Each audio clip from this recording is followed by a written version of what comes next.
Hello friends जय जगन्नाथ आज କିନ୍ତୁ ବର୍ଷା ଦିନ ଦେଖନ୍ତୁ କେତେ ଜୋର ବର୍ଷା ହେଉଛି। ଏ ବର୍ଷା ପାଗରେ ଭାରି ଇଚ୍ଛା ହୁଏ ପକୁଡ଼ି ଆଳୁଚପ ଏସବୁ ଜିନିଷ ଖାଇବା ପାଇଁ। ତ ମୁଁ ଆପଣମାନଙ୍କ ପାଇଁ ଆଜି ନେଇ ଆସିଛି କ'ଣ କ'ଣ ବନାଉଛି ମୁଁ ଆପଣଙ୍କ ସହିତ ସେୟାର କରୁଛି। ମୁଁ ଏଠି ଆଳୁଚପ ବନେଇବି, ସେଥିପାଇଁ ଆଳୁ ପ୍ରେସରରେ ବସେଇଦେଲି। ଏଇଟା ହେଉଛି ବୋଇତାଳୁ, ବୋଇତାଳୁରୁ ମୁଁ ଆଜି ପକୁଡ଼ି କରିବି। ଯଦି ଆପଣମାନେ ବି ବୋଇତାଳୁ ପକୁଡ଼ି କରିଛନ୍ତି ତ ନିହାତି କମେଣ୍ଟରେ କହିବେ। ତ ବୋଇତାଳୁ, ପିଆଜ, କଞ୍ଚାଲଙ୍କା, ଭୃଷଙ୍ଗ ପତ୍ରକୁ ମୁଁ ଥୋଇ ଦେଇଛି କାଟିକି। ଏଠି କଢ଼େଇରେ ଟିକେ ତେଲ ପକେଇକି ପ୍ରଥମେ ବାଦାମଟାକୁ ଆମେ ଭାଜିକି କାଢ଼ିଦେବା, କାହିଁକି ଆମେ ଆଳୁଚପ ବି ବନେଇବା। ତ ଆଳୁ ତ ସିଝି ଦେଇଛି, ଏଠି ଅଦା ରସୁଣ ଛେଚିଦେଲି, ପିଆଜ ବି ଛେଚିଦେଲି, ବାଦାମ ବି ଭାଜିକି ବାହାର କରିଦେଲି। ତ ଏସବୁ ଛେଚା ହେଇଗଲା ପରେ ପ୍ରଥମେ କଢ଼େଇରେ ଟିକେ ତେଲ ଦେଇଦେବି, ସେଥିରେ ଜିରା ସୋରିଷ ଦେଇଦେବା, ଭୃଷଙ୍ଗ ପତ୍ର ଦେଇଦେବା, ପିଆଜଟି କାଟିକି ନେବେନି ଛେଚିକି ନେବେ, ତା ଦେହରେ ଅଦା ରସୁଣ ଛେଚା ବି ପକାଇଦେବା, ଟମାଟୋ ପକାଇଦେବା, ଲୁଣ ସ୍ୱାଦ ଅନୁସାରେ ଦେଇଦେବା, ଆକୁ ଟିକେ କଷିବା ପାଇଁ ଛାଡ଼ିଦେବା। ଯେତେବେଳେ ଇଏ ଟିକେ ନରମ ହେଇଯିବ, କଷା ହେଇଯିବ, କଲର୍ ଚେଞ୍ଜ ହେବ, ସେଥିରେ ଆମେ ହଳଦୀ ଗୁଣ୍ଡ ଦେବା, ଲଙ୍କା ଗୁଣ୍ଡ ଦେବା ଏବଂ ଟିକେ କରି ପାଉଡ଼ର ଦେବା। ଆପଣମାନେ ଏଠି ଧ୍ୟାନ ରଖିବେ, କରି ପାଉଡ଼ର ଟିକେ ନିହାତି ଦେବେ, ଆଳୁ କଷାରେ ବହୁତ ଭଲ ଲାଗିବ। ତାପରେ ତାକୁ କଷିଦେବା, କଷି ଦେଇକି ମୁଁ ଏଠି ଆଳୁ ଚକଟିକି ନେଲିନି, ଯେହେତୁ ଆଳୁ ଚପ୍ କରିବା ଟିକେ ଟିକେ ଗୋଟେ ଗୋଟେ ସାଇଜ୍ ଟିକେ ମୁଣ୍ଡା ମୁଣ୍ଡା ରହିଲେ ଭଲ ଲାଗେ, ସେଥିପାଇଁ ମୁଁ ହାତରେ ଚକଟିଲିନି, ଏମିତି କଷିଦେଲି। ଆଉ ବାଦାମଟାକୁ ମୁଁ ଟିକେ ଛେଚିକି ନେଲି, ଆପଣମାନେ ଗୋଟା ପକାଇବେନି, ତା ଦେହରେ ବହୁତ ବଢ଼ିଆ ଫ୍ଲେଭର୍ ଆସିବ। ଆଉ ଯେଉଁ ଗାଜର ନେଇଥିଲି ସେ ଗାଜରକୁ ମଧ୍ୟ ମୁଁ ଛାଣିକି ନେଇଗଲି। ଏବେ ଆମର ଆଳୁ ଚପ୍ ପାଇଁ ଆମର ଆଳୁ କଷାଟି ରେଡ଼ି ହେଇଗଲା। ଆମର ଯେଉଁ ଆଳୁ ଭର୍ତ୍ତା, ଆମେ ଆଳୁକୁ କଷିକି ହିଁ ନେଇଛନ୍ତି। ତ ମୁଁ ଏଠି ଟିକେ ବୋଇତାଳୁର ଯେଉଁ ପକୁଡ଼ି କରୁଛି ସେଥିରେ ସ୍ୱାଦ ଅନୁସାରେ ଲୁଣ, ସୋଢ଼ା ଏବଂ ବେସନ ଦେଲି।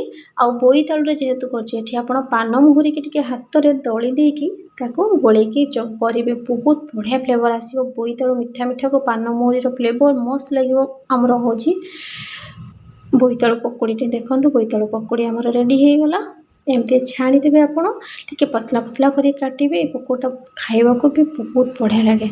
ଯେହେତୁ ବୋଇତାଳୁ ମିଠା ଅଛି, ପିଆଜ ବି ମିଠା ଅଛି। ଏବେ ଆମେ ବାଇଗଣୀ ଚପ୍ କରିବା। ବାଇଗଣୀ ଚପ୍ ପାଇଁ ଦେଖନ୍ତୁ ମୁଁ ଟିକେ ହଳଦୀ ଗୁଣ୍ଡ, ଲଙ୍କା ଗୁଣ୍ଡ ଏବଂ ମୁଁ ଗୋଳେଇକି ତାକୁ ରଖିଦେଇଥିଲି, ଲୁଣ ପକାଇ ନଥିଲି ନା, ଜଷ୍ଟ ଲୁଣ ଟିକେ ବି ପକାଇଥିଲି, ଯେହେତୁ ତା ଭିତରେ ଲୁଣ ରହିବ। କାହିଁକିନା ବାଇଗଣୀଟା ଆମର ସବୁବେଳେ ବାଇଗଣ ତ ଉପରଟା ବେସନଟା ହେଇଯାଏ, କିନ୍ତୁ ବାଇଗଣଟା କଞ୍ଚା ରହେ। ସେଥିପାଇଁ ଆମେ ଯଦି ଲୁଣ, ହଳଦୀ ଗୁଣ୍ଡ, ଲଙ୍କା ଗୁଣ୍ଡ ଗୋଳେଇଥିବା, ବାଇଗଣର ଭିତର ଅଂଶରେ ବି ସବୁତକ ସିଝିଯିବ ଜଲ୍ଦି ଆମର ବାଇଗଣଟି ତେଲରେ ପକାଇଲେ।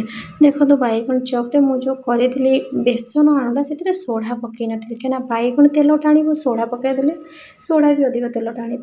ଦେଖନ୍ତୁ ଫୁଲିଯିବ, ବାଇଗଣ ବି ରେଡ଼ି ହେଇଗଲା। ଏବେ ମୁଁ ଆଳୁ ଚପ୍ କଲି। ଆଳୁ ଚପ୍କୁ ଆପଣ ଛୋଟ ଛୋଟ ସାଇଜ୍ରେ କରିବେ, ଯେହେତୁ କଷା ହେଇଛି।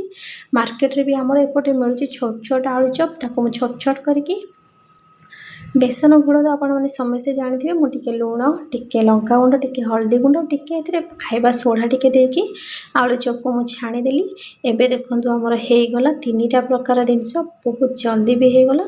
ଏ ବର୍ଷା ପାଗରେ ଆମେ ଖାଇକି ଏନ୍ଜୟ କଲୁ। ଆପଣମାନେ ବି ଏମିତି ବର୍ଷା ଯଦି ହେଉଛି, ଏ ବର୍ଷା ସିଜନ୍ରେ ଏହିପରି ଭାବରେ ଆଳୁ ଚପ୍, ବାଇଗଣୀ ଚପ୍ ଆଉ ଖାସ୍ କରିକି ବୋଇତାଳୁ ପକୁଡ଼ି ଆପଣମାନେ ଏମିତି କରିକି ଖାଆନ୍ତୁ ଏବଂ ଘର ଲୋକଙ୍କୁ ଖୁଆନ୍ତୁ। ଯଦି ଆପଣମାନଙ୍କୁ ଭଲ ଲାଗିଲା ତ କମେଣ୍ଟରେ ନିହାତି କହିବେ।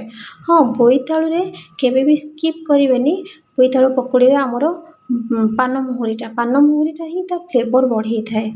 ଆଉ ଏବେ ଦେଖନ୍ତୁ ଆମର ହେଇଗଲା ଅଲମୋଷ୍ଟ ସବୁ ପ୍ରକାର ଜିନିଷ। ଆମର ବାଇଗଣୀକୁ ଦେଖନ୍ତୁ କେତେ ସୁନ୍ଦର ଭାବରେ ହେଇଛି, ଆଳୁ ଚପ୍, ପକୁଡ଼ି। ତ ଆପଣମାନେ ବି ଘରେ ବସି ଏନ୍ଜୟ କରନ୍ତୁ ଏହିପରି ଭାବରେ କରିକି। ଆଉ ଯଦି ଆପଣଙ୍କୁ ଭଲ ଲାଗିଲା ତ ନିହାତି କମେଣ୍ଟରେ କହିବେ କେମିତି ହେଇଛି।